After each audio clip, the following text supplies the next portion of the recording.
അസ്സലാമലൈക്കും. വലൈക്കും അസ്സലാം. നിന്നെ ഇപ്പം കാണാനൊന്നുമില്ലല്ലോ, ഞാൻ കരുതി നാട് വിട്ടെന്ന്. സുബ്ഹാനല്ലാഹ്, ഇന്നാള് കൊള്ളാലോ. അല്ല ചങ്ങായി, നീ എവിടെ ആയിരുന്നു ഇത്രയും കാലം? ഒന്നും പറയണ്ട, നാട്ടിൽ കച്ചറി വേണമെന്ന് ഉമ്മയും ഉപ്പയും കൂടി അലിയിലേക്ക് കൊണ്ടാക്കി. അത് നമ്മുടെ ഇബ്രാഹിം മുസ്തഫിന്റെ പുറയിലോ? അതന്നെ. എന്താണ് നിന്റെ കോളേജിലത്തെ വിശേഷങ്ങൾ? ഞാൻ കുടുങ്ങി, എന്നെ ഇവൻ അങ്ങനെ സൂയിക്കണ്ട. നീ എന്താ ആലോചിക്കുന്നത്? ചോദിച്ചതിന്റെ മറുപടി പറയും. 5 നിലയുള്ള വലിയ ഗോപുരം, ഒരു നില നടത്തിലേക്ക് ലിഫ്റ്റ് വരെ ഉണ്ടോന്ന്. ഒന്ന് പോടാ ഒടുക്കത്തെ ബടായി.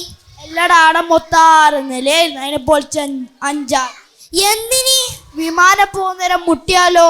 അതെന്നാ വിമാനം നിങ്ങളുടെ മേലാണോ പോകുന്നത്? പിന്നല്ലാണ്ട് മദ്രസത്തെ പകുതി കുട്ടികൾ അതിൽ കയറിപ്പോക്കാം, കാണി ടിക്കറ്റും ഫ്രീ. നിന്റെ ഒരു ഭാഗ്യം.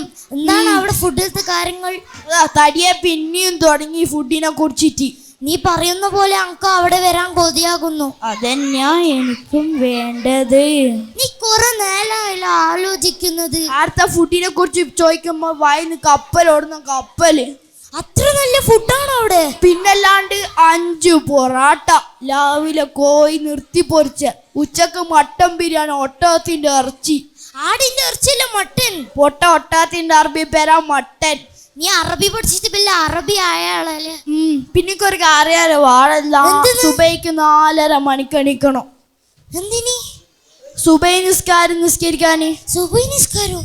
പിന്നെ മദ്രസയിലൊന്നും പോക്കില്ല, കണ്ട പെണ്ണുങ്ങളെ ബായി നോക്കാണെങ്കിൽ നോക്ക്. മദ്രസ ഓരോരൊക്കെ പോകലുണ്ട്. ഉസ്താദുമാർ നമുക്ക് അങ്ങനെയല്ല പഠിപ്പിച്ച.